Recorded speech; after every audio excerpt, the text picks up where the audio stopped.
Welcome back to the Beefy Boys Breakdown. It's episode 126. We're going to be recapping UFC Fight Night, Holloway versus Allen. And man, it was a genuinely fun card to watch. I mean, you got everything. You got wars, you got prospects, you got vets, you got big names, you got, bangers, bonuses, finishes. Fights that matter for the rankings, fights that mattered for like potential end of careers or like retirement fights. Like you kind of got treated to a little bit of everything here, right? Like all of the above, and we're gonna start off with the prelims.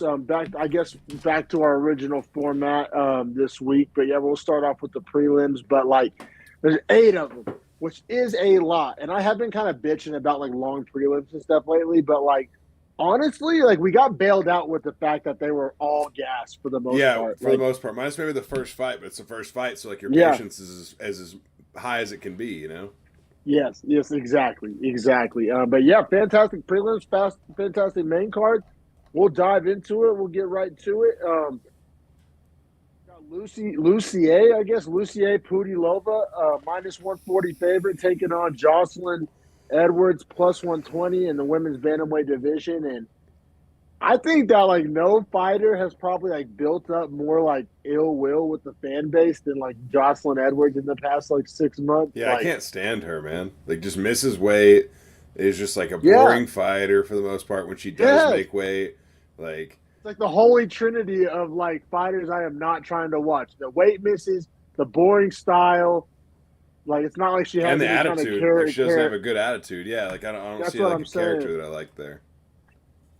Yeah, exactly. So it's just what are we even doing here? But we ended up with a decent fight out of it, all things considered. And I guess it's one of those things where Edwards only missed weight by a half pound. Yeah, half a pound. I'm not too harsh on it, but it is 2 in a row. No, that's what. Yeah, took the words out of my mouth.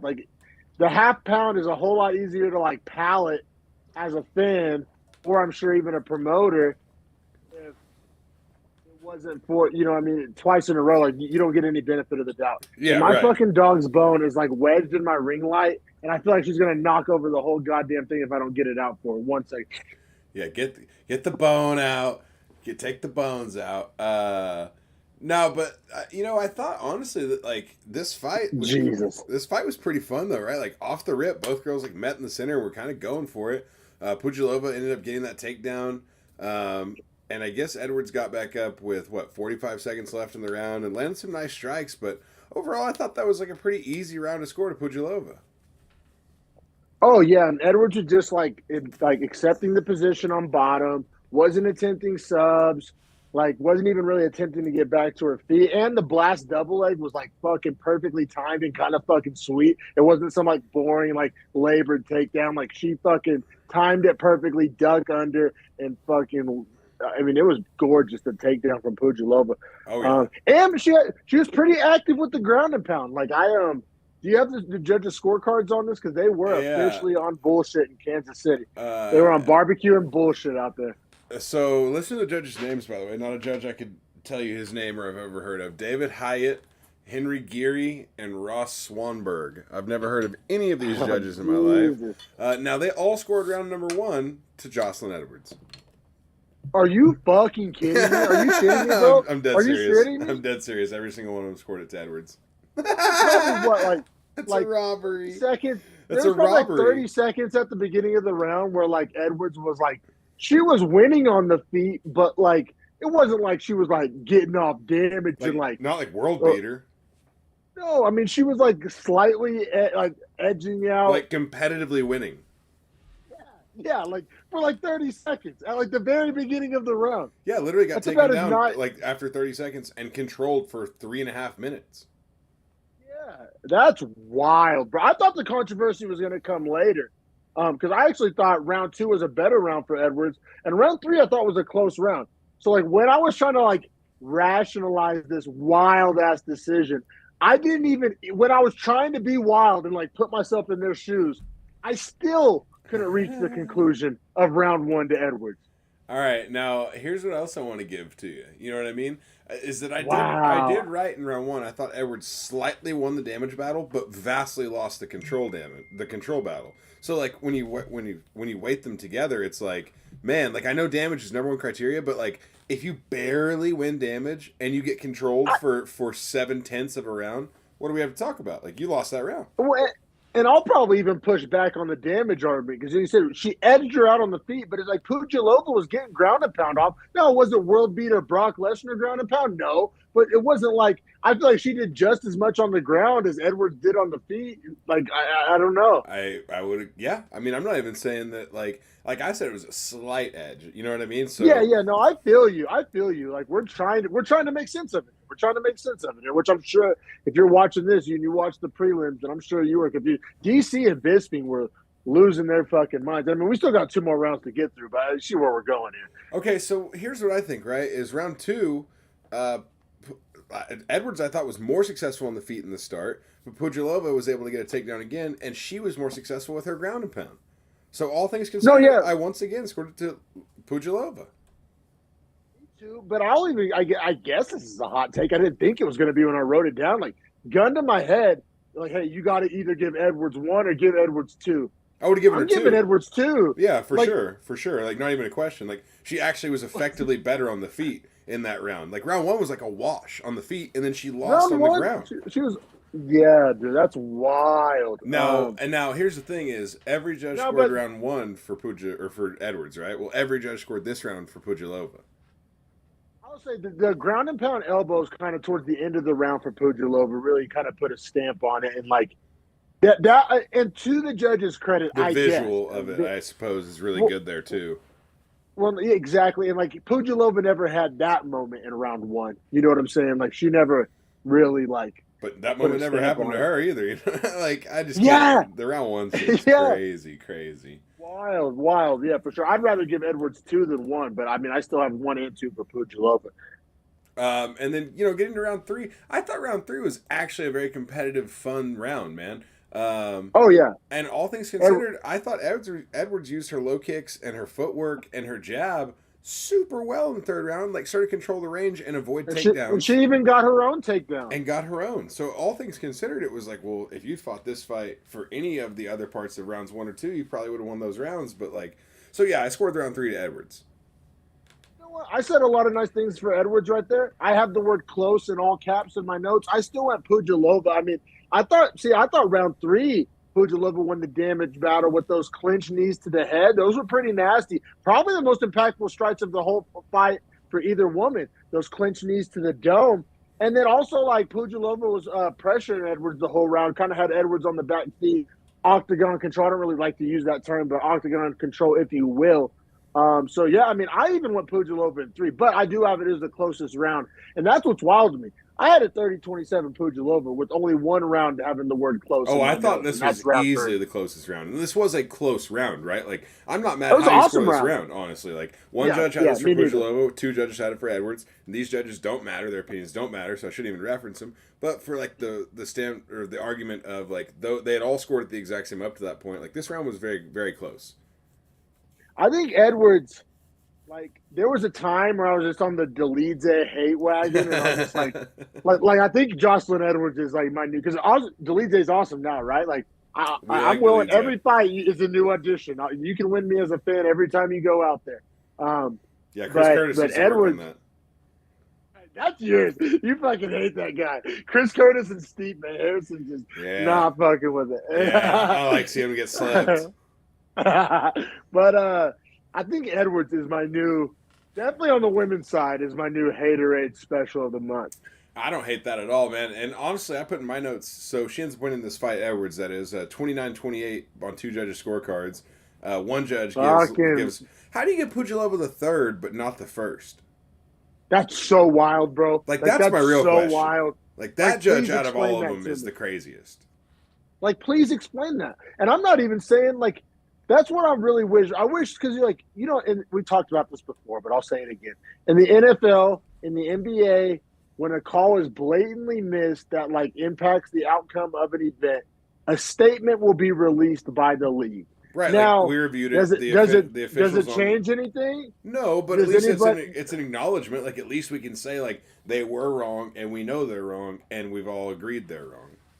Thank you. And like I prefer that. Like I'd rather have that than just like, hey, stick it up your ass. We said what we said. Sorry about it. Like Yeah, I know. Like at least make them be like slightly accountable. You know what I mean? slightly. Like and it's kind of Fugazi accountable. Right, like, because I'm not not asking for your job or any suspensions or penalties. Like I'm just asking for hey, you to know you bad. were wrong. Like I just want you to be told you were wrong, and for you to know that like officially you were wrong.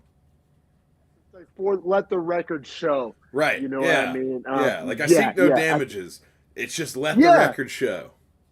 Yes, 1,000%. And like honestly, we could like ramble on about this fucking bullshit ass decision for the rest of the hour if we wanted to, but we got 8 fights on these prelims, so I imagine we'll keep it pushing here. But yeah, Edwards gets the win, plus 120 dog. It's one of those ones where if you had her on a parlay, good for you. That happened to me at Jun Young Park one time. Yeah, definitely lost the fight, but won me my parlay. 100%. So if that's you, good for you. But other than that, that was some bullshit. Also, on our betting takes this week, we did a little breakdown on our last one. Ice cold. Oh, so cold, bro. I literally parlay legs. I went 1 for 7 on my official. Like I actually put my money at the sports book, and the one I hit was not a straight. It was a parlay leg, so I was 1 for 4. Yeah, my can't lose parlay for Andrew is Holloway, Quarantillo, and Chris Gutierrez. I was so bullish on Gutierrez. We'll get to it. You were so bullish on Billy Q. Yeah.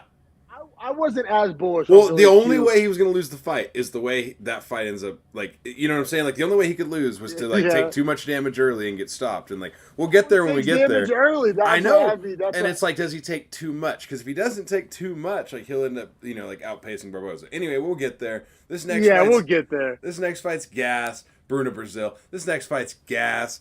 Gaston Bolanos in his debut in the UFC at bantamweight. Minus 190 taking on Aaron Phillips, plus 160. I guess Aaron Phillips owns a gym and is a coach, but still fights. Like, kudos to him. That's, I think, 1 foot out, 1 foot in is never good. But, he actually looks pretty good solid. On you. Yeah. It's just like, what are you... I mean, I hope it's in a small town. I'll put it that way. Yeah. I'll put it that way. I think it is, I hope it's in a small town. Because if it's in a big city with other options, it's like that resume. I don't know if I'm signing up my kid for lessons. I'm sorry. I'm sorry. That being said, man, I was super bullish on Bolanos in this fight. You were. I honestly, I sat this one out. I'll willfully admit ignorance. I wasn't like familiar enough with really either fighter to really put my money down. But bantamweights, man, we love our bantamweights, and like this is the prime example of why we love bantamweight. This fight was on the second fight on the prelims, like jerking the curtain. Shit, bro. Yeah, no, I was gonna say the technical skill in this fight alone was crazy. Like the scrambles they're getting to, the feints on the feet, like the Muay Thai exchanges these two guys were trading off with were insane. And I thought it was pretty wild that Phillips was willing to stand for as much as he did with Bolanos, because Bolanos is known as a professional Muay Thai fighter. I mean, 6-3 in MMA, I feel like but that has was like some ego shit. Yeah, I agree with you. Which for a coach, once again, do you want this guy coaching your kids like? You're going to be a coach out there fighting with the ego? Come on now. Yeah. Well, and like, obviously Bolanos isn't going to be fighting with a lot of ego. 3 years off for Phillips before this one. He's dealing with some things. I imagine opening the gym or some injuries, like whatever it may be. So 3 years off for Phillips. So I'm not trying to be too hard on him. Tough, welcome back fight, even if it is against a debutante. Like, Bolanos is a hell of a striker. Yeah, well, it's a good thing that Phillips has such a good chin then, right? Which he actually put on display, I thought, a few times in the first round. Oh, he did, man. And I thought we don't – see, this is a fight where I thought we were going to have some kind of split decision. I thought rounds 2 and 3. Me too. 2 and 3 pretty are super goddamn up close. In the air. Yeah, and so, like – but everybody's in lockstep in this one. So, like, yeah, it got weird in KC, bro. Yeah, but, my hands are I up thought on this one. fight – no, I ended up coming down on one side of it as we all did, but I thought this fight literally either guy could have won it and it wouldn't have been a robbery, personally. Agreed. But Agreed. I thought I thought round one was pretty like open and shut. Wasn't really up for debate. I thought Bolanos kind of just outstruck. I mean, his right hand the couldn't strike miss. numbers, the right hand couldn't miss.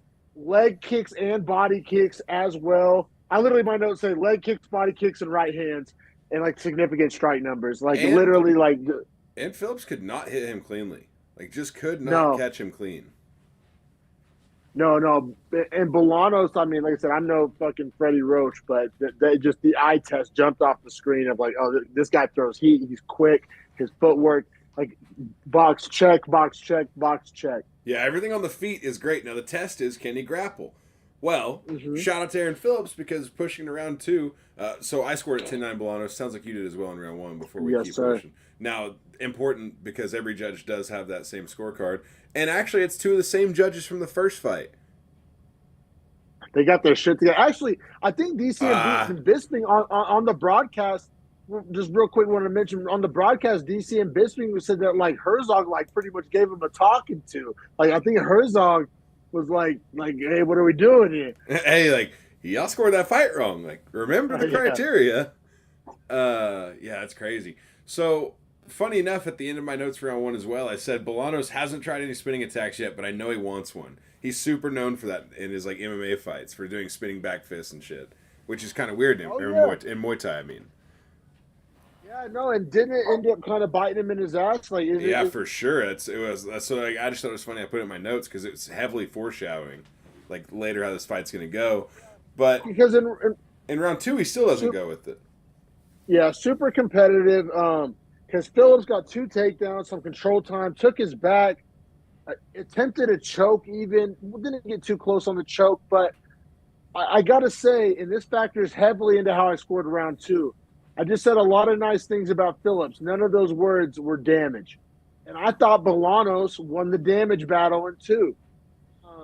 And I gave Bolanos edge. I mean, kind of a coin toss. There's 1,000 arguments to make for Phillips. But, like, at the end of the day, I thought Bolanos got more damage off. He really withstood everything Phillips threw at him. Like I said, I never thought any of those subs were that close.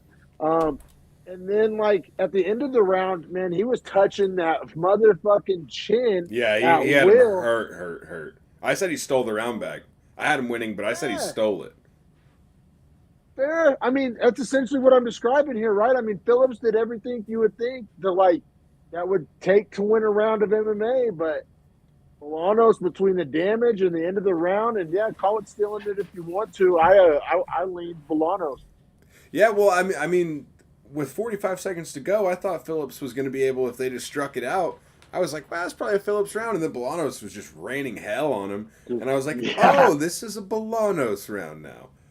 I'm glad you saw it the same way. But because you could have easily, like, if you said Phillips, like, you're not a crazy person. Yeah, I said I have it 2018, but I could see 1919, no problem. Like, I think that's fair. Now, that being said, in the third round, Bolanos starts throwing the spinning back fists, and the first one looks dangerous, and then he keeps going to the well, and ends up like pulling 4 times in a row, like spamming it. Right. He was like spamming it like you're playing Mortal Kombat and you only know one combo. He was spamming it. Gets taken down, gives up his back, ends the round in kind of a bad position, honestly. Yeah. But he got so much damage off that I thought it was arguable that he won that round. Preach. Church. Like, he just was doing so much damage with every connection in that third round. This is another pretty much coin toss. You're not a crazy person, regardless of how your scorecard came down on round 3, because it really is the classic example of Bolanos won the first half of the round and Phillips won the second half of the round. I mean, to, caveman dumb it down. And 9 times out of 10, I go with the guy that won the second half of the round. So I'm kind of going against my own precedent here, but you said it perfectly. When Bolanos was winning, he was getting off so much damage and like tilted the scales kind of so far one direction that Phillips, it's like in football, a team's down by 8, down last minute, score the touchdown, missed the 2-point conversion. Like, you almost came back. Like, you just It kind of feels to me. Came back. It feels to me like the team that has 40 minutes time of possession, and the other team that has 20 minutes time of possession, but the team that has 20 minutes is winning 21-6. You know what I mean? Like they're just dogging you. The scoreboard. Yeah. That's a good analogy as well. For sure, bro. So we saw it the same way. We went 30-27 Bolanos, and that's wild because this was a hard fight to score. I mean, if you go 29-28 Phillips, as a guy who gave it 30-27 Bolanos, if you go I don't hate the 29, yeah, that's in the realm of possibility. You're not wilding. So one judge, Travis Busking, scored it 29-28 Bolanos. The two judges from the first fight agreed with us this time, 30-27s each. I don't know. Herzog was like, "Hey, don't make me fuck you up." Yeah, like I'm a BJJ black belt, boys. Don't forget. Yeah. But as far as moving forward, I would love to see what's next for Bolaños. I think that he needs to work on his takedown defense and not get greedy with his striking. But I think he also has that like ability where if he puts together like a sick 4-piece, he could get flashy KOs that sell for the UFC. Flashy KOs, but on the flip side, we got to remember this from like a betting perspective, so we don't just nut ride Bolaños to fucking parlay disaster. Like a better grappler subs him like, or a guy that has like dangerous hands that like is a good grappler but just has like slightly dangerous power. You know what I mean? Like if he can just check him once and stun him and then jump to his back, like those are guys we should look for that value on. Like there's paths to victory against Bolaños. We'll put it that way, but also like. Showed a lot of innate talent and a lot of athleticism. And, I mean, dangerous guy, tough night out, as we like to say. Oh, yeah. And, like, I mean, just yet another bantamweight. Oh, all right, sorry. I got a random kind of hardcore bantamweight nut rider matchmaking I want to do because most people don't even know these guys' names exist. Cameron Simon. Tell me that's not a heater. That's really good. That's a really good fight. A heater. That's a great fight for Bolaños too, because Simon will stand with him, but also can shoot takedowns and will go for them if he has to. Both have chins. That's a heater. Thank me later, fans. Put that on the after card. Yes, sir. But yeah, we'll keep it pushing here. We said 8 prelims fights. Got to keep the pace going. We got Bruna Brazil -150 making her debut after a super impressive Contender Series showing head kick knockout. Taking on Denise Gomes, who, despite Brazil being the debutante, Gomes is only 23 years old, +130 dog in the women's strawweight division. She's also plus 1,000 in life to ever have tattoos that look good again after that neck tat. Yeah, the neck tat. It's just like the Caio Baralho. That's just like a lane of Brazilian. Throat tap Brazilians. Throat tap Brazilians, I hate them. Like, their attitudes suck. Like literally, if you have a throat tap in Brazil, you're just this outlandish douchebag. Like, it's almost amazing that Paulo Costa doesn't have one. Because it's not even like a gangster vibe. It's like the equivalent of like in America having a barbed wire tattoo. Literally, or like a tribal band is like the whitest guy on earth. Like a ginger white guy with like tribal all over you. Like, all right, bro. Like, why though, right? Similar vibe. No, I gotta fucking get out my spoon real quick. I was nut riding Bruna Brazil. I was trying to talk you into betting Bruna Brazil. I was so high, like so bullish. I thought -150 was good value, and I'm a cheapskate. I was fucking just sky high on Bruna Brazil making her debut. So I got my spoon out. We'll get to the breakdown, but I'm ready to eat my shit. I wasn't as high on her as you, but I definitely liked her in this fight, especially for like the style and like after watching a head kick knockout, I was like, oh, well, if she can and you're getting somebody that'll bang with you. You know what I mean? Yeah. And she's a great grappler, so like in the case that she has to go to the ground, like I thought she would be able to get that done. So anyway, getting into it, Gomes gave her no reprieve at all from the minute the bell sounded. Like, she literally rushed on her, started trading. They're trading big for 30 seconds, and Gomes gets her pushed to the fence. And then Gomes, I mean, ends up getting turned around, but can defend the takedown super well. Do you consider that a knockdown in round one? I was like on the fence. I literally have like knockdown question mark. Like, I'm asking a question. I really don't have an opinion. Let me see if they officially did count it. I didn't in my notes. I doubt it. I would be surprised. They gave her one knockdown, but I think that's the one later, right? Oh, you're right. Second round is for sure the knockdown. Okay. Yeah, so they only gave her the one. But still, regardless of that, There was big right hands landed. There Oh was yeah. knees landed. In the There was final elbows minute, landed. in the final minute, she was tagging her, and then she got the takedown with 20 seconds left. And those elbows and knees were vicious, man. I mean, like it was borderline 10-8. Like it was Oh, it was a close. like a It was close. 9.1. I'm Like glad a you're saying that. I'm 9.1. glad you're saying that now because I can't wait to get some of these fights later where I think there's absolutely 10-8s and we're not seeing them.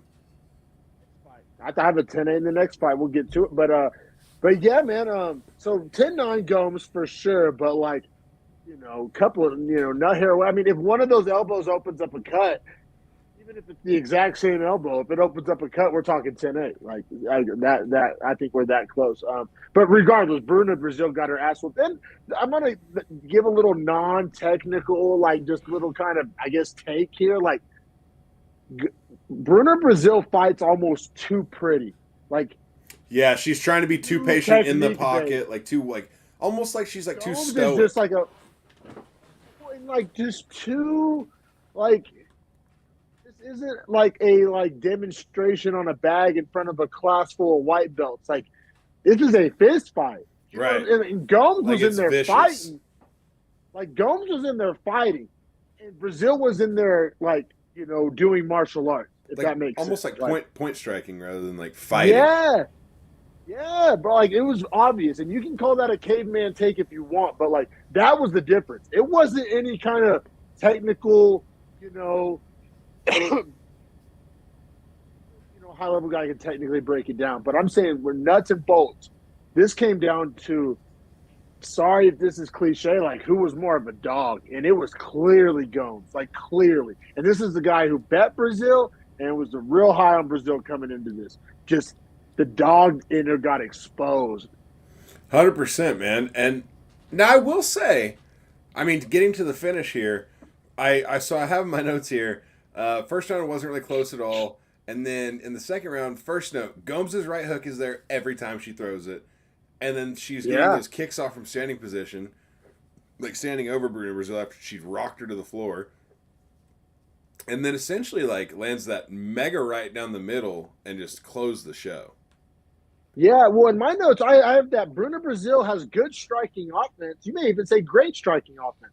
Bad striking defense. It's a weird Texas Tech football kind of combination. Yeah, all offense, no defense.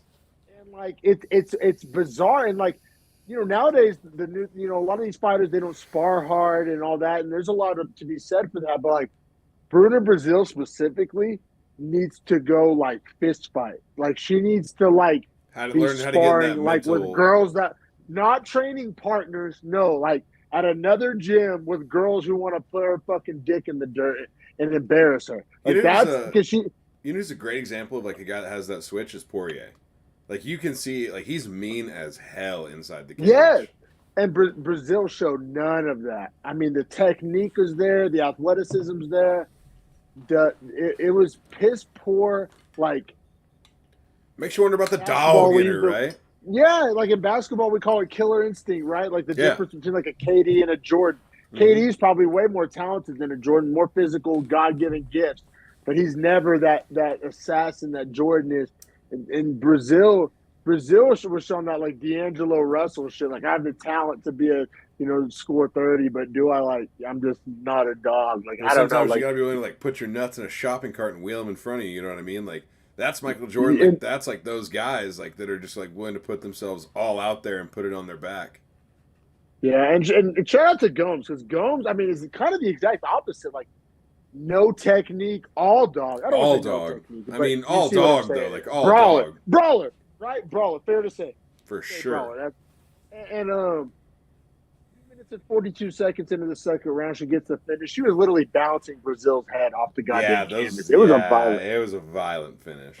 Now there was a million other dope finishes, and I'm not really arguing that this should have got a bonus.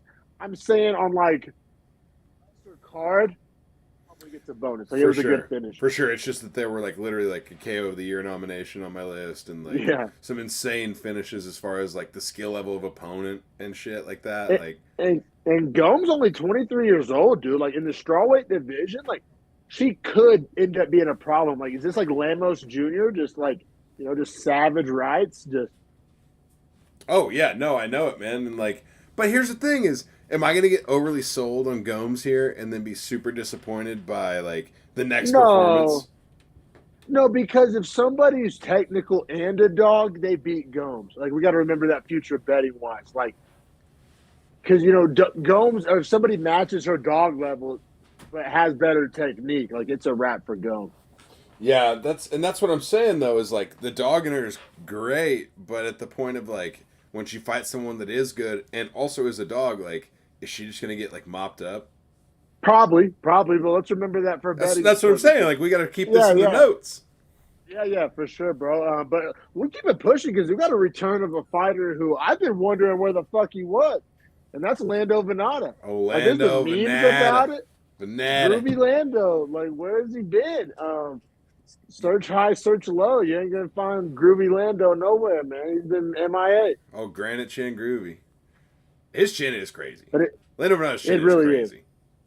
And he's a plus 110 dog taking on the. I might have to go ahead and use the word phenom, Daniel Zellhuber. Well, also just like physical characteristics of the guy, like dude, 6'1", 77-inch reach, like a 6'5" in the lightweight reach. division. Yeah, exactly. And then like Venata doesn't have a long reach, is like kind of a shorter guy. Like this was like one of those fights where it like physically the build right was I thought it would be Zellhuber all day. Now that being said, also stylistically, I consider that Venata is tough as hell and is down to trade in the pocket And can wrestle. Yeah, and but That's what. I don't know that we saw that too much in this fight. We didn't, but like previewing it as a better, like that's why I didn't bet this one because like I was literally talking myself into each of these. Like, oh, Zellhuber's gonna outstrike him. Oh no, Venato's gonna kind of out veteran him and grapple him. He'll and mix the martial arts better.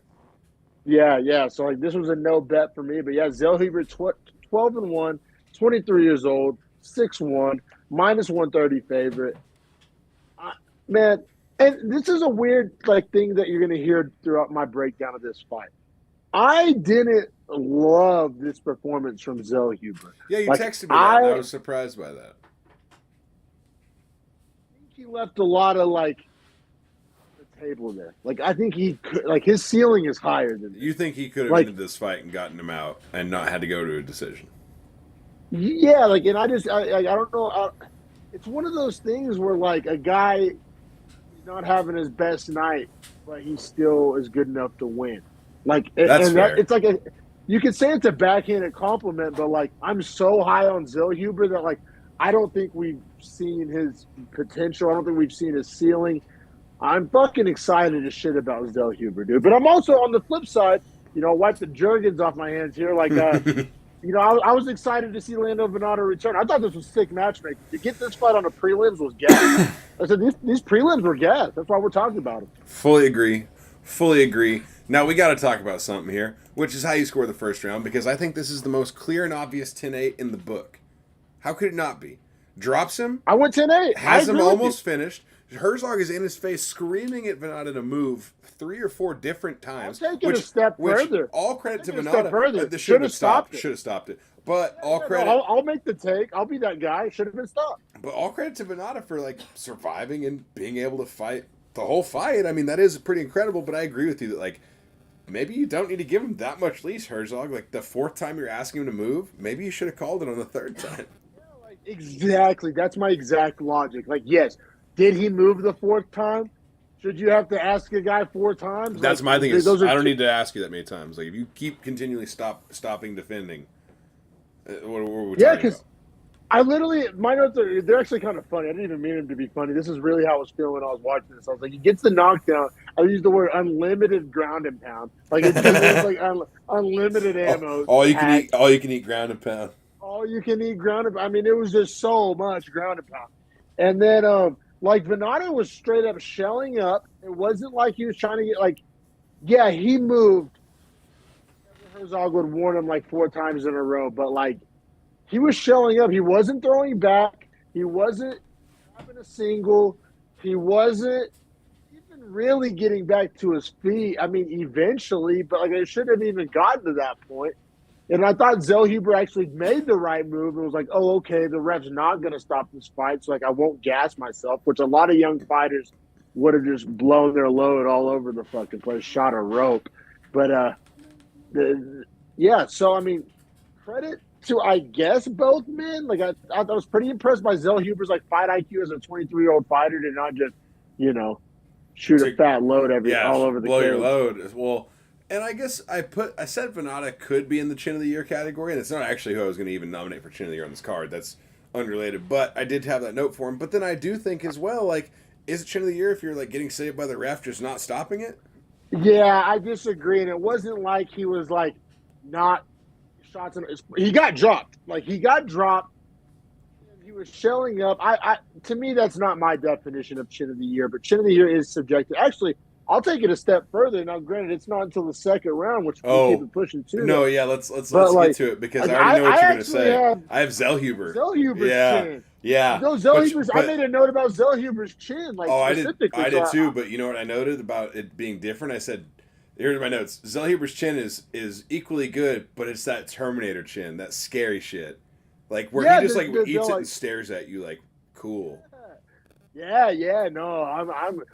If I'm gonna have to pick one of these guys' chins to roll with, I'm going with Zellhuber. That might have been what I was biggest on. Was like he might eat a punch. Like he eats like Shane Burgos. Like he literally eats it and like looks at you like it's not like you connected and you connected flush, and he just doesn't give a shit about that. And we hadn't really seen it tested to that level. I mean, he's so young. That is the question mark. Like, well, can this guy get cracked? And the answer is yes. Because I actually gave round 2 to Venata. I did as well. I did as well. Because he was countering. He was kind of solving the puzzle a little bit. He was mixing it up. The leg kicks into the combos up top, and then being able to get out of the pocket there when Zellhuber tried to return fire on the counters. Like I thought Venata was timing it really well. I had it 19-18. He's still down after 2 for me, but 2 judges have it tied. No, actually, I'm sorry. One judge gave round 2 to Zellhuber as well. That's a little wild. That's a little bit of a stretch. I mean, Zellhuber's jab was getting off, but like the damage margin was like pretty wide. I would also like to note 2 of these judges are Kansas judges, and they both scored the first round 10-9. Sal D'Amato, probably the most respected judge on earth. Vegas scored it 10-8 in the first, so like 10-9 is wild. Yeah, like that's wild. It's crazy. Makes no sense. And then Sal D'Amato once again scored round 2 to Venata, 10-9. Agrees with us. Seen it the same way as us. Hell yeah. You're right. Out Sal. Yeah, shout out to my boy Sal. Better call Sal. But then pushing round 3. Yeah, round 3 is a good round. I thought like a very competitive, fun round. Score. Yeah. No, I I thought Zellhuber had bigger moments, and he got the early damage lead, and then it was so even from that early lead. So it was almost like a team that's up by 5 and they just never get caught. Like I felt like Venata just never did enough to get over the edge. Zellhuber kept that jab pumping. He landed his own head kick. But, like, Venata was, like, competing. Like, he was getting outstruck, but he was still landing on Zellhuber. And then towards the end of the round, he lands his own head kick, which is way more impactful than the head kick that Zellhuber landed. Like, almost stole the round. Once again, though, keyword, all Terminator chin shows its head. And, like, you don't know that kick is probably as impactful as it is. No, but that kick was insane. I'm just saying for the judges. Like, imagine Zellhuber, like, didn't really even get rocked. No, Zellhuber's terrifying, bro. Like, if I'm you don't know a fight I want to see. I'm not saying matchmaking, but Zellhuber, Jalen Turner would be fun. Yes. That's like fun. Just a fucking basketball brawl, like just basketball players, just hoopers, like point guard versus shooting guard going at it. But like, I think Bahamondes and Zellhuber is super fun. Ooh, sign me up! Right.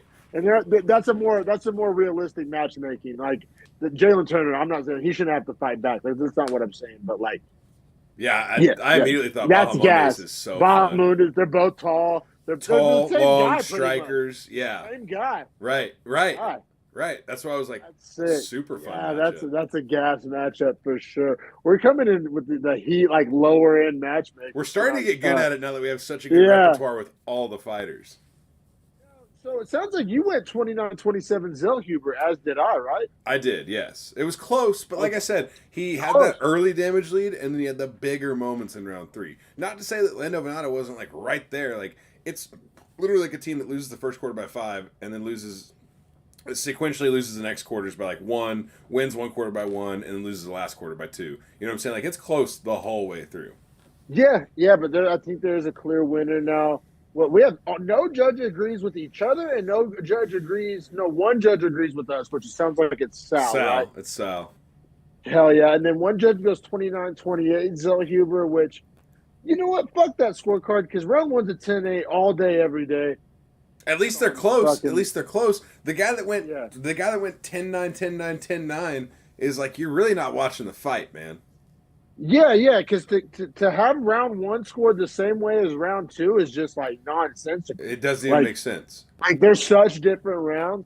Yeah, like literally, if I showed you that on paper and I was like, "How would you score these out of 10?" and I didn't tell you it had to be 9 for the second guy, right? I could just tell you anything. You might say 10-5 if the second one's a 10-9. Yeah. Like that's how far apart those rounds are, though, in an abstract scaling. Well, and to even give that round to Zellhuber is a little wild because Zellhuber landed a lot of jabs.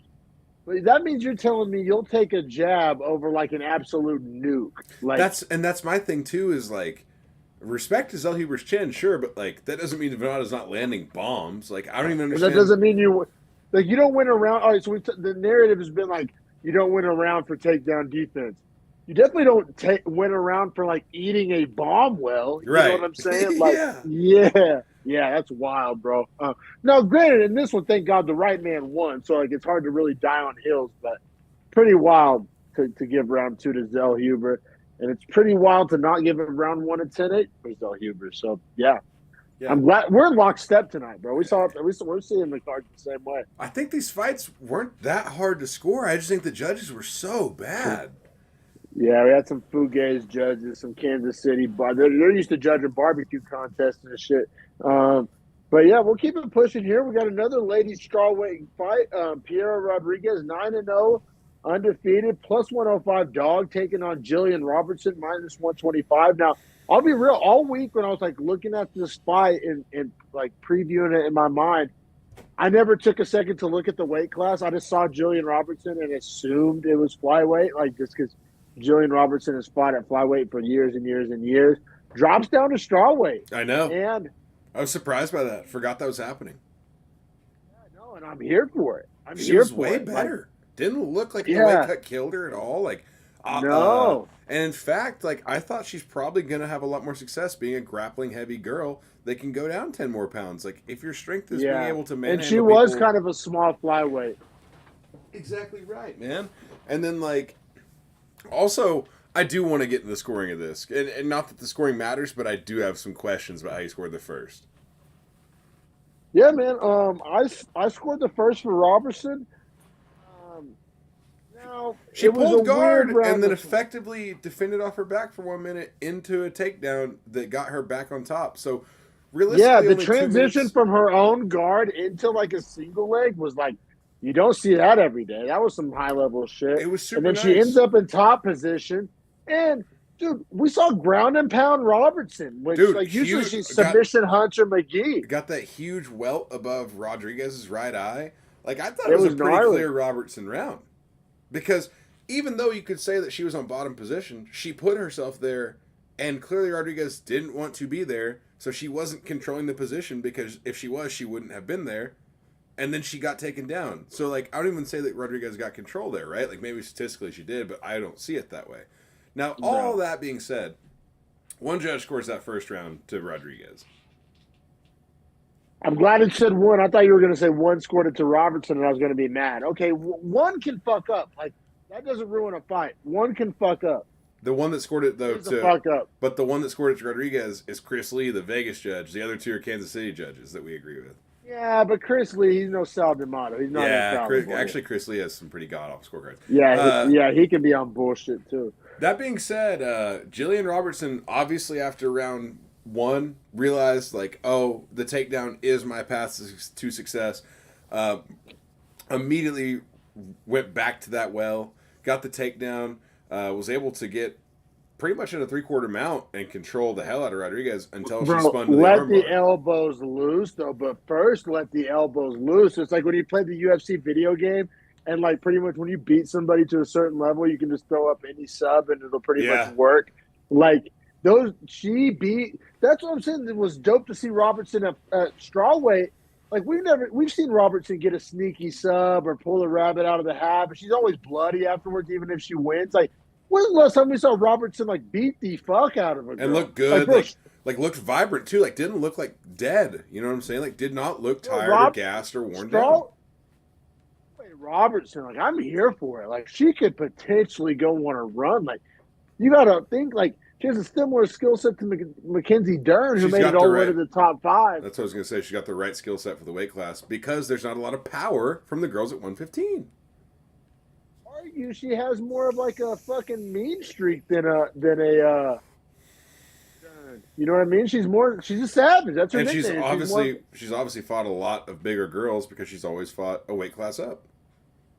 Some high level opponents too. Like, man, she's the exception because like usually an fighter deep into their UFC career that's going down in weight class, like that's usually a bad sign, red flags. But Robertson made it look fan-fucking-tastic, dude. Like I'm actually like I'm really not trying. And she got a performance of the night bonus, first bonus of the night, and like she's definitely getting her ranked strawweight next. We didn't even talk about the finish though, because she gets. I mean, Rodriguez was leaking from her head and from those elbows, and then as soon as she tries to post her arms, Robertson swivels to the armbar. Now, let me ask you: you thought Rodriguez tapped or no? Oh, she tapped, dude. She tapped that was for sure. Bullshit. For sure, it was like reactionary. Man, we're lockstep. Like reactionary, we're like you know what I'm saying? Like you train so often that when you know you're caught, you tap to save yourself. Like she literally did that and then was like, "Oh, it's a fight," but it's like you already tapped. Exactly. Like there's no rule saying you have to tap 3 times. Like she literally goes boom, and then like her hand like actually like ran off of her. Yeah, she did hit twice. Did yes, no, I saw it the exact same way, bro. Like, did she regret tapping? Yes. Did she regret losing the fight? Late. Obviously. Yeah. Sorry about it. Fucking sorry about it. You know what I mean? Yeah, sorry about exactly, man. And in all fairness, like sub specials, it was an armbar, right? Yeah. And then for her to yell at Robertson after the fight, like, I didn't tap, I didn't tap. It's like, it's not her job. Robertson's like, well, just break your fucking arm, bitch. Right. Like because she was on her way to. I was so glad you said that. If you watch, she actually is getting her arm to the most dangerous position because she gets over the thumb and has the thumb gripped to where she can crank it back, and she's twisting her hip up, so her arm is actually about to go in the dead space where she can go 90 degrees the other way. Like her chest isn't going to stop Rodriguez's arm from the way she was transitioning it. And like it's Robertson. Like if anybody's gonna have a nasty armbar, like it's not like it's some striker or wrestler that you got lucky caught. Like she set that up for 3 minutes. Yeah, no, and beat the fuck out of you for the other previous 8. Like no, like I'm here for strawweight Robertson. Like because I've always liked Robertson, but I kind of had to like as on a fan tip, not as like I think she's gonna win a belt tip, but like as a strawweight, like. I mean, I already got the matchup. Luana Pinheiro, she got the fucking Fugues decision over Michelle Watterson. That's perfect. Make her fight back. It's so perfect. And guess what? I'm going to bet Robertson. And if you give me plus money, I might fucking cream myself. That's an interesting matchup, too, because like Pinheiro will not have the advantage on the ground there, which is what she normally is used to having in the case that she can't strike with her opponent. That's what I'm saying. I want to see her I don't know. I'm here for it. I'm trying to see Pinheiro get a karma, and I'm here for Robertson strawweight. I really am. I like that, but let's keep it pushing. I'm gonna grab a extra long drink real quick. Oh yeah, the finished long drink. I actually had one yesterday. Speak of the devil, they are now at Louis Bar and Grill for all of you Oklahomans. If you want to try a long drink, it's a gin botanical drink. Pretty good. Allie didn't like it, but she's a hater, so don't listen to her opinions. But in this next fight, we have light heavyweights. We got Ed Herman, minus 205, fighting Zach Cummings, plus 175. Zach Cummings giving up on life as he's gone up 35 pounds in fight weight. I almost fucking wasted some long drinks there. Sorry about that, man. I made that a short drink for you. But yeah, I also hate Ed Herman a lot. He is the guy that faked the low blow when he actually got liver kicked and then ended up winning the fight. I think that's bullshit. That's dog shit. That's horse shit. I hate him. So anyway, I clearly wanted Zach Cummings to win this fight. That being said, both these guys were old. Both these guys did not want to cut weight. You could tell by the shape of their bodies. All good. I guess all good after the fight's all said and done, right? But like coming into it, I'm like, can you guys just fucking be done, please? Because I don't need your roster spots in the UFC anymore. Yeah, yeah, and I gotta say, I like the old man on old man fights. You need Like, legends fights, like when they're not chasing belts. Like it's just a fight to be entertaining. And this fight was entertaining as fuck. Like I loved this fight. I would watch this fight over and over and over. I'm just saying, maybe time for both guys to be done. Maybe not Zach Cummings, but definitely Ed Herman. yeah, well, that was the scenario where Zach Cummings said before the fight that it was his last fight, right? But he was the younger man. So Herman's 42, Cummings 38, and the 38-year-old announced his retirement before the fight. And then you start watching the fight, and you're like, well, goddamn, Ed Herman looks like the guy that needs to retire. Well, Cummings is from, Herman's from the Ultimate Fighter season 3. Season the same 3, season as bro. Bisping. Same season as the Count Michael Bisping. Like that's crazy. No, it is crazy. It's still around, and like I said, Zach Cummings. I mean, let's be real. We can say this was a great fight all we want to. It was all Zach Cummings. I mean, it was one-way traffic. I mean, yeah, I mean, necessarily round by round, we don't have to go. I think we have to talk about the up kicks and such, as those are a story that loses a point. Now, I will also say, tell me how you see Chin of the Year and how you value it. Like, just tell me how you think, because I think Herman has an argument for it, but I'm not going to put him on mine just based on the fact that like it's not the right kind of chin. yeah, no, I agree. I see what you're saying, and like it makes perfect sense, but also like the end of your statement makes perfect sense. Like, no way in fuck we're giving this guy Chin of the Year, but like he was eating some absolute nukes and not going down, but also going down. And like, sorry. Okay, so what do you think then? Like, how did you see the fight as a whole? Because like, I honestly thought that if it had not been for Ed Herman being able to get off some shots in the first and first and second, I'm right. That honestly, like, this could have been a 10-7 second. You could have maybe talked about like a 10-8 first. Like, I felt like he was just like tagging, like Cummings was just tagging Herman and hurting him every time. yeah, I went 10-9-1. I did too. I just thought like it was close. It's like Herman's leg kicks, like they were impacting the fight, and he was getting offense off. So, it's worth something. But it was a clear 10-9. Cummings was just so much faster. He was landing punches so clean. And for some reason, Ed Herman, to your point about his last kind of dirty fucking shit he pulled in the octagon, he kept up kicking Cummings while Cummings was a downed opponent. And it wasn't like one of those weird, fluky, like, it was obvious. He was just literally up kicking the down opponent, like, on purpose. Like, the second one was fully on purpose. The first one I could see, like, he was up kicking him in the chest, which I think is allowed. So I'm like, okay, whatever. It glanced and moved up. The second one was like straight to the face, and he even told the ref like, I thought he was up. Like he didn't even try to say like I didn't do it. Like he tried to say like I thought he was standing.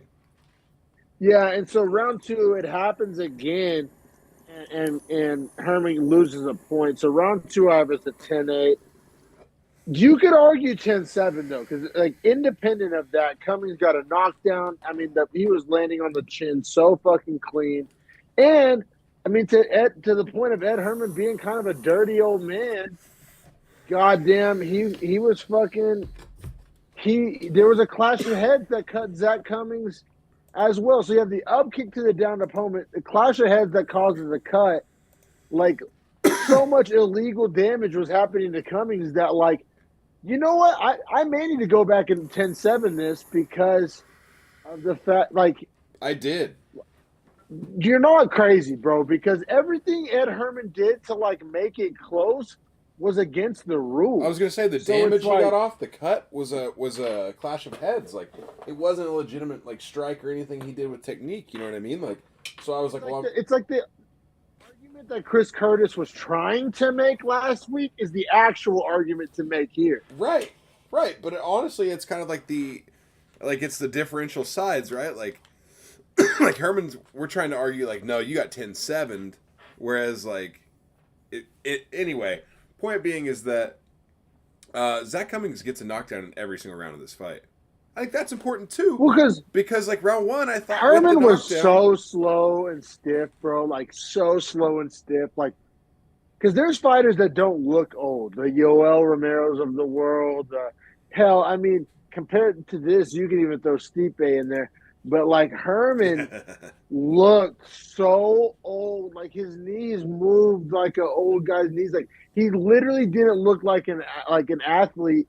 He looked like your drunk uncle who's like an Eagles fan, behind the fucking pub. Like, also his stomach doesn't look like it's like distended slightly. Like obviously his abs aren't the same. Like he's on the beers, you know what I'm saying, throughout his career. It looks like probably those weight cuts are hard for his like body to keep in shape throughout his career too, because he's probably from the generation of guys that made like disgusting weight cuts that made no sense whatsoever. You know what I'm saying? Like he is one of those guys. So you're just seeing all the miles. The old like Team Quest, like he would train with like Chael and goddamn Randy Couture and shit. Like he's from that gym. Like he's literally from a bygone era. Like he's literally a relic. Right, where dudes would literally go try to sauna like 25 pounds off the day before a fight, like shit like that. Or where they'd fight day of the weigh-in. Actually, he's from that era. That's why, in respect to it, but yeah, man. I mean, Cummings put it on and like pretty like. And that's the thing, when a guy's aging that poorly, it's not that like fun to watch. I mean, this was a banger, and like, but it's just like, Herman, his kids were there. Like, I don't know, bro. It was like not that cool. Like, this. Granted, he was getting beat up by another old guy, but like, I mean, if you think about this, he looked 20 years older than Cummings. Bro, he looked 20 years older than Cummings. I had to fight 20 to 16 after 2 rounds, and there's an argument that it could have been 20 to 15. Like, consider that. You know what I'm saying? Like, that's one of the most brutal statements on earth. And so, like, Herman's nose gets broken kind of early in round 3, and it was really like the beginning of the end. I mean, Cummings was just my notes literally say left hands for days. Sorry, there's not much more of a technical breakdown, but like just at will, like landing clean, just left hands the whole round, just landing really, like I said, at will and super clean, and just on the nose, on the chin, on the eye, just left fucking hands. Herman had no answer. Yeah. Now, I think the big story of this fight is Zach Cummings from the Kansas City, Missouri area, ends up retiring in his hometown, has 1 fight left in his contract, so if he ever does come back, he does still have to fight in the UFC.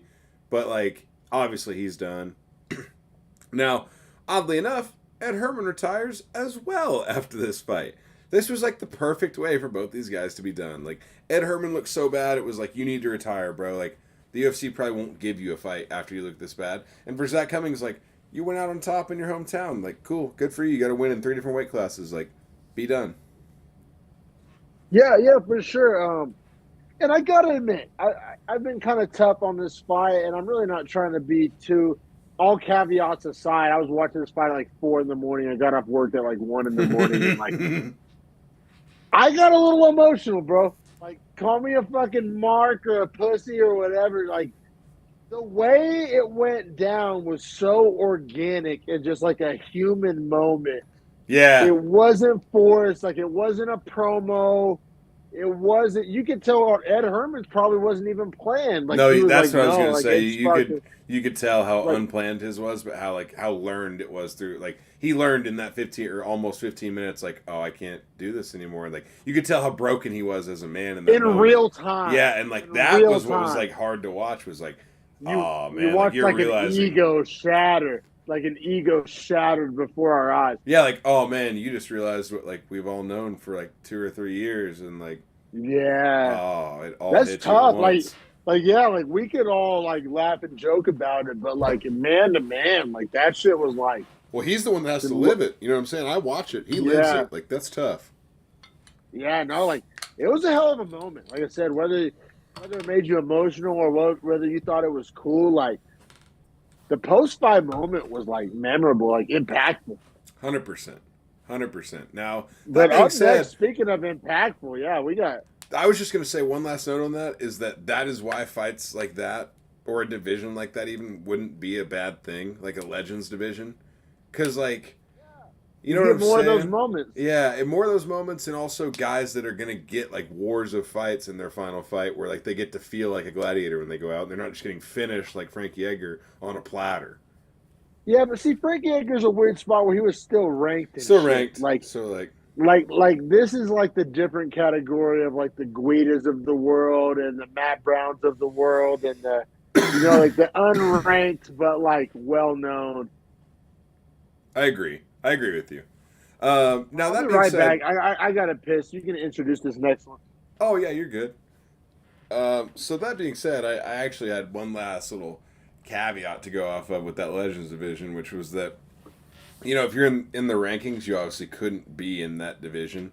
But it's almost like for guys that, like, they would sign the contract to fight in that division, rather. Like, they couldn't enter the rankings through that division, like, because none of those guys are on that level, and we all recognize that. But they're all names and, like, guys that we love that are super tough, that have, like, earned the respect of people, that have a big fan base so they can sell fights. So, like, promotionally, it makes sense as a business.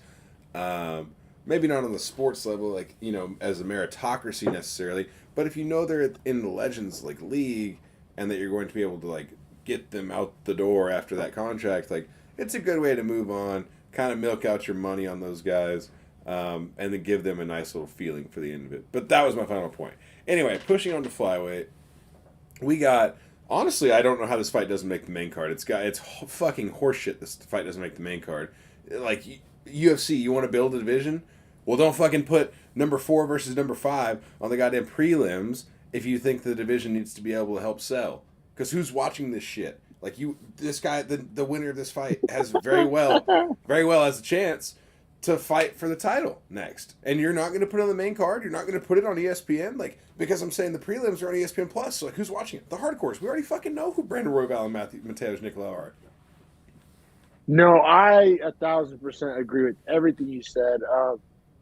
And for what it's worth, like almost like we talked about the judges being held accountable, Dana White was like, he literally used the exact verbatim, like, I fucked up.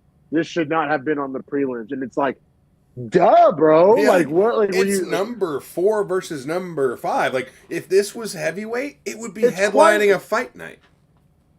Like, quite literally.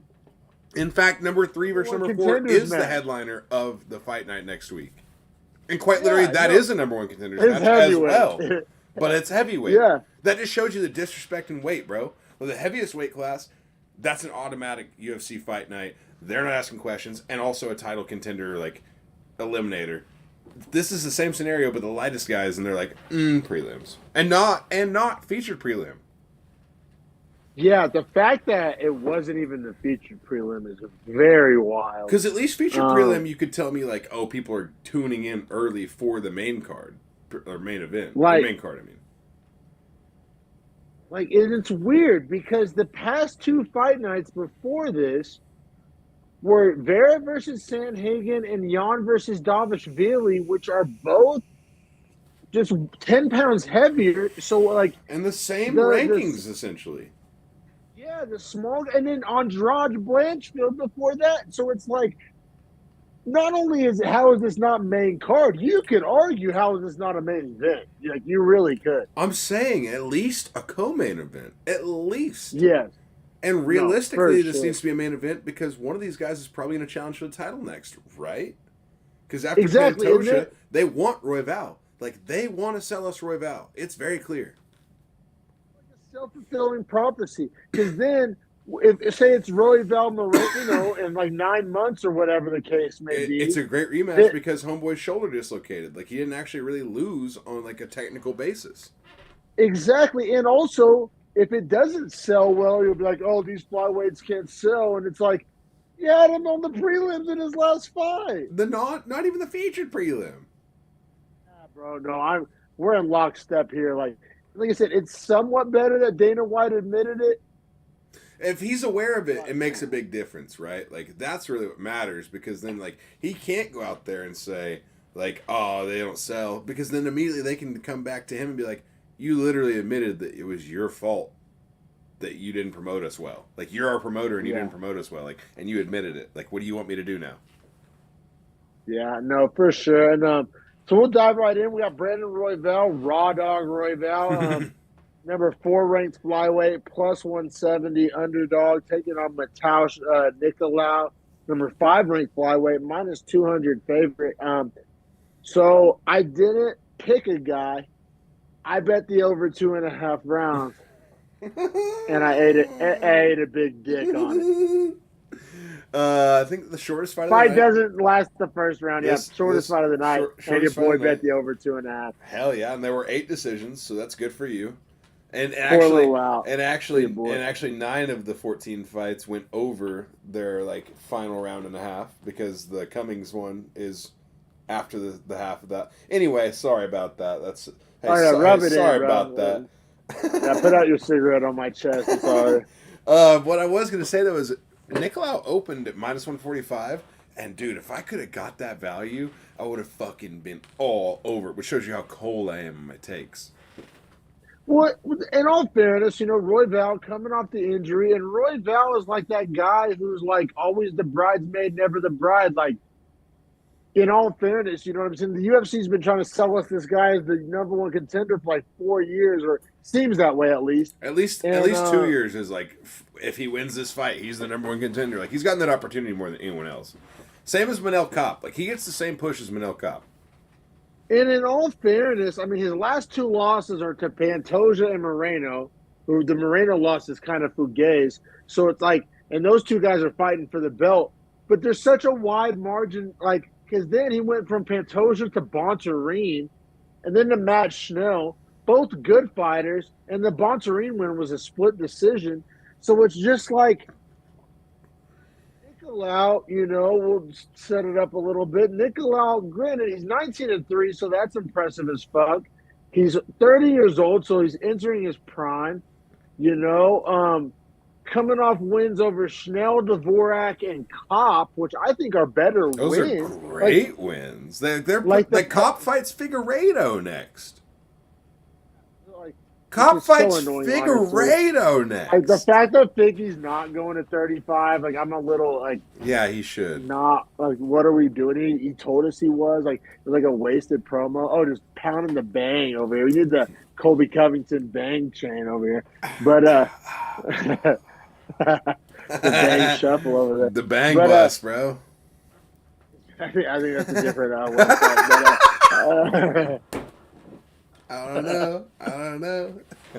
Fucking fake taxi, what? But, hey, you might find a guy who looks just like Colby on one of those websites.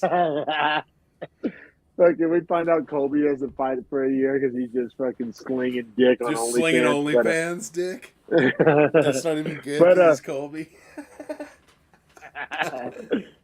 But he lasts like 46 minutes, but it's not good. Pace and pressure, baby. Pace and pressure. His bedroom cardio routine's undefeated. But, man, so, like, all indicators pointed to Nicolau. And we got flyweights fighting, so, like, I feel pretty good about the over, honestly. And, I mean, I think it was, like, minus 110, so Vegas was pretty much on the fence. It's not like they were even bullish on it, but I thought I was super genius. Like, oh, yeah, I'm going to get this value at minus 110 on the flyweights. I'm fucking so smart. I mean, to be fair, it's just one massive crazy shot that lands that ends this fight. You know what I'm saying? Like, and it honestly didn't look like Nicolau was, like, that crazy hurt. Like, he recovered pretty well. It's just Royval was, like, raining down crazy damage on him. Yeah, no, so Royval, I mean, it all starts with a knee. Step-in knee, because, too. I mean, in my head, I kind of view Royval more as a wrestler, you know what I mean? So for, like, for sure, him to land a knee, and it wasn't like a flying knee, it was a dope, like, kind of step-in. Yeah, like he, like, stepped in and, like, just went up with it. It was fucking saucy. It was high. It was fucking dope. It was so entertaining. It was so, like, I literally have in my notes, like, kind of, like, happy to lose the bet, if you will. Like, it was that entertaining. Yeah, like the fight put on. Like, it was a great fight to watch. A lot of these fights in this card were, like, fantastic to watch. Like, high level of pace, activity. Guys weren't gassing hard, maybe aside from Mirzakhanov. We'll get there. And, like, for the fights that were finishes, the finishes were mostly fantastic. Yes, no, 1,000% agree on all that. And we do get a bonus here for Royval with that knee knockout, which Which well deserved because it wasn't just the knee, because like he followed it up with a big right hand and then like of the ground and pound elbow. Yeah, and I don't want to say which fight later, but after one of the fights later, he tweets out, "Well, sheesh, there goes my 50K," thinking like his knockout wasn't going to be good enough. But in my head, I thought like, man, when you're number 4 and you beat number 5 in the world like that, Viciously, you're right. How he did it, yeah, like because this that, like wasn't Dana like can't deny you a bonus there. a title shot. If we're being honest, like Yeah, to start a guy that literally like if Nicolau wins that, he's asking for a title shot. Why wouldn't he be? 1,000%, and he still may fight for a title one day. Like, I think he's that good. Agreed. So like, I don't know, man. I think Royval number 4 beats number 5 in like a starching first round Yeah, performance. like not a competitive fight. Yeah, like and Cara France and the other guys have fought for it aside from Pantoja, who's up next. Like, I think Royval's up next. Now, if Cop beats Figueiredo, then I think we do Cop versus Royval. I mean, I'm here for it, but like what Royval just did earned a title shot. Like, and he may find himself in like a Bilal situation where it's like, hey, sorry about it, like it ain't happening. But like, I, it was title shot worthy what he When's did, the and it was Moreno awesome. fight? When's the Moreno fight booked for? Do you know? Like real soon. Like I want to say it's like next month or this month. It's like real soon. Like Is real that like right? in the next like 45 days. Like What card's he on? Because he's not the headliner. Is it Sterling Cejudo? I think it is. It's No. Oh no! Oh, okay. So it's July. This fight's booked for July. International Fight Week. Oh, okay. Rodriguez. That's All a right. gas card. No, but I'm just saying, like in July, like Royval's not gonna wait until November. Oh, calendar year. Like he'd have to wait like almost 8 months, pretty much, to get that fight. Like he's gonna have to fight one more time before then. Worth it though. Like just fucking Colby it, dog. Well, I'm saying I think, God, I don't want to encourage anyone to do what Leon and Colby have done to that division. Yeah, it's the recipe, the welterweight special. Just fucking never fight. Just never fight and demand bullshit, and then drop your lawsuit and request. You could argue that Royval has a better claim to it because he knocked out a top 5 guy. I agree. I mean, all points are correct. I'm just saying that, like, I hate it. I hate it a lot. No, and just one last little cliff note here. I learned something new about Royval. That's what's cool when these guys have these big moments. Like Royval said, it was just cool how he worded it because it's like perfect play in my opinion. He was like, "I'm never fighting on a prelim again," but he said a why, and it wasn't because he wants more money or he wants more fame. Apparently, he has I think there's 3 Royval brothers, 2 of which are incarcerated. I'm pretty sure he's the baby. His 2 older brothers are incarcerated, and he's like, they don't get ESPN Plus in the pen, and like it was like he that said is like right. That is right. Which is I don't know. I'm here for that story. I'm not saying like I'm stoked on like people being incarcerated or I think that's cool or anything, but the story of like to give that as the reason why you can't be on a prelim. He wasn't even bitching and complaining that he was on the prelim. Like the way he handled that. The way he handled that was he's kind of a dog. He's kind of a raw dog. Sorry, I had to do it. But no, dude. Like, I went because Royval. He's been getting hurt. He's been pulling out of fights. It's been kind of like unfortunate for him. But like, as of today, I'm a Royval. Like, hey man, he made a believer out of me. What can I say? Yeah, I'm with you. I'm back in the Royval train. I'm fine with him getting that title shot if he is to sit and wait. Like, I don't think he has to get another win. With that being said, I do think the way the timing of it all works out, like, if Cop gets this win over Figueiredo soon, because they're going to fight sooner than the Moreno fight, then I'm thinking you do Cop Royval maybe a few weeks before the Moreno fight, or a few weeks after, I'm sorry, and then essentially the winner of that is who fights the winner of Moreno Pantoja. Now, of course, you think you're talking like Cop just beats Figueiredo? I'm kind of out on that take. Well, here's my thing: is did you get invited? Yeah, you did Hold on, I gotta silence this damn ESPN commercial. I think that, man, I don't know. I don't even think Figueroa makes the weight, honestly. Now, Royval did, you know what Royval said that was super smart, I guess? He said he wanted to weigh in as the replacement for the title fight. And then guarantee himself the title shot the same week. He's literally taking the Colby train, actually. You know what, man? Chael gets a lot wrong, but Chael got this backup fighter thing so right. He's been making videos for like 18 months talking about how like this backup fighter thing needs to be like a prestigious, like we got something here. Like, because years ago, remember the famous quote of McGregor was like, "I'm no backup fighter," and then everybody thought it wasn't cool to be a backup fighter, and then Chael's been kind of pounding the desk saying like, "Hey, like." And Luque was the guy that convinced him. It was what was it? Usman Covington won when Luque weighed in as the backup fighter and nobody knew about it, and it was like a big fucking deal.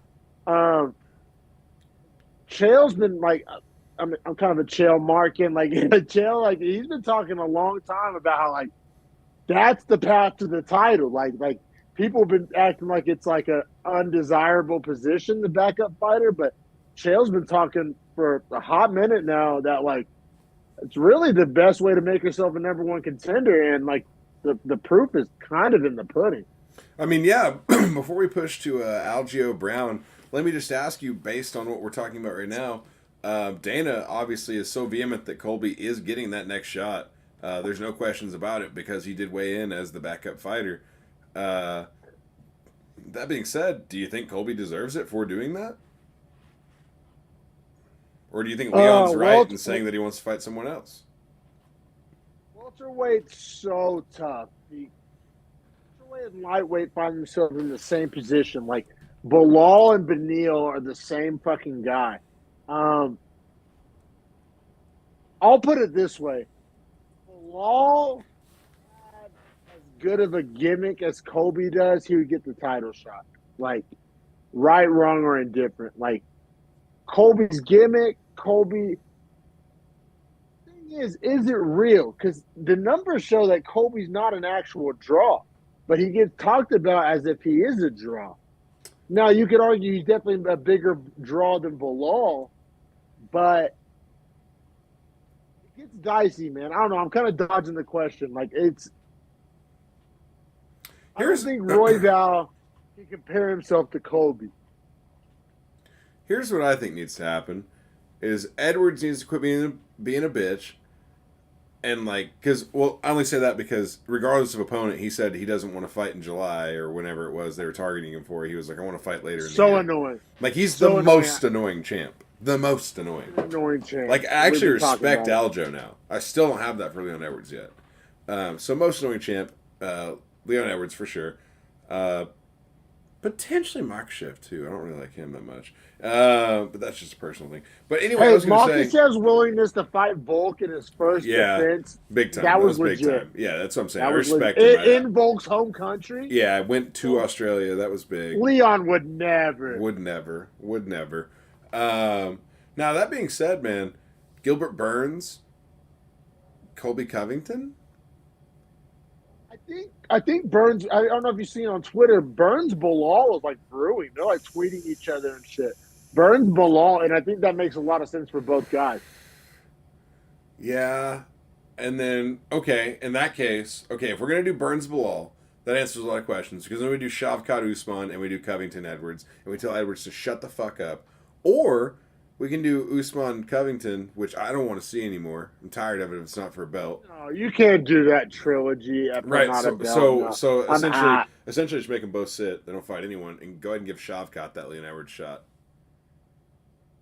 You know what? I was gonna say that almost. Why doesn't Shavkat deserve it? He finishes everyone.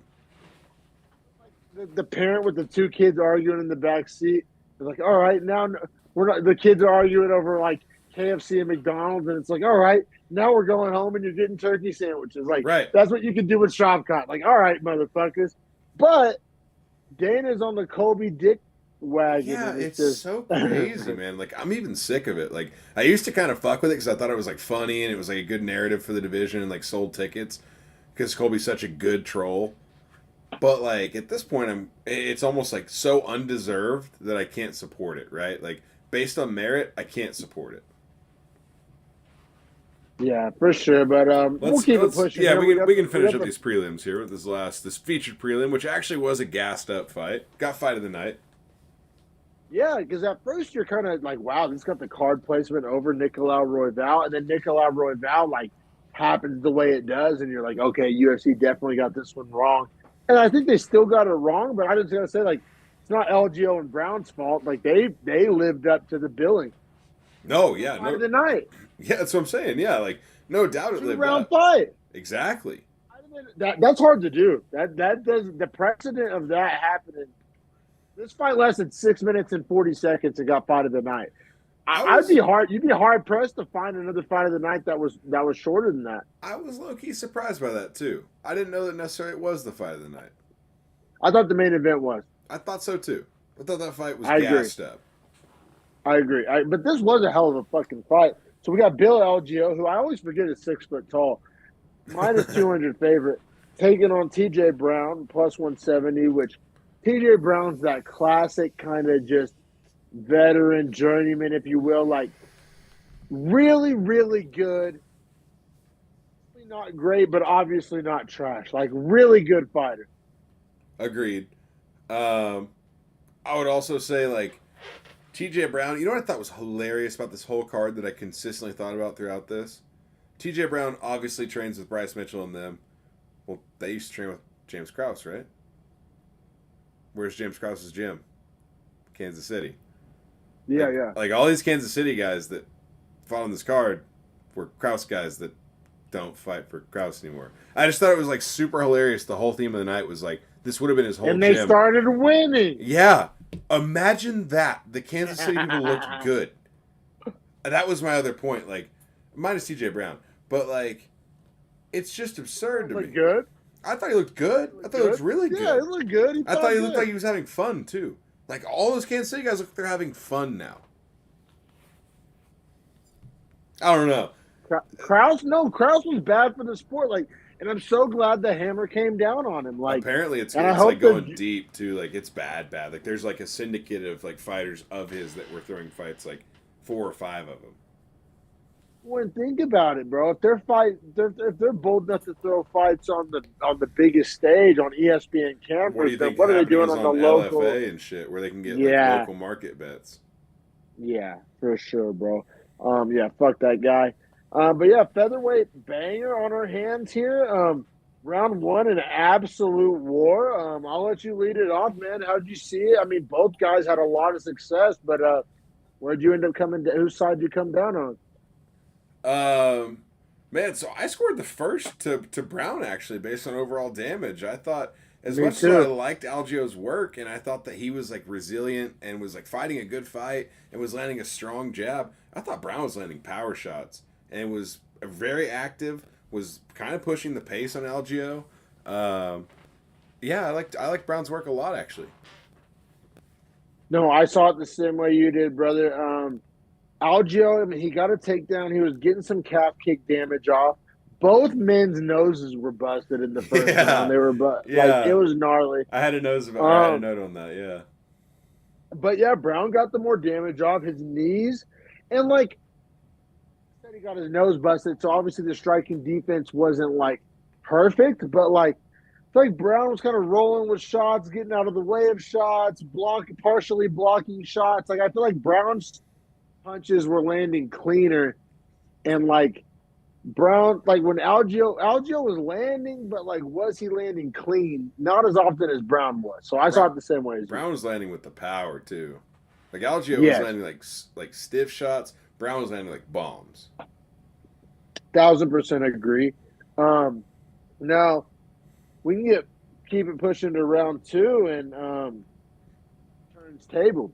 Yeah, Algeo caught Brown with a knee on the shot entry, and Brown still managed to get that takedown, but was kind of like you could tell it hurt him. So Algeo immediately gets back up, and then they're kind of standing in that close, like dirty boxing range almost.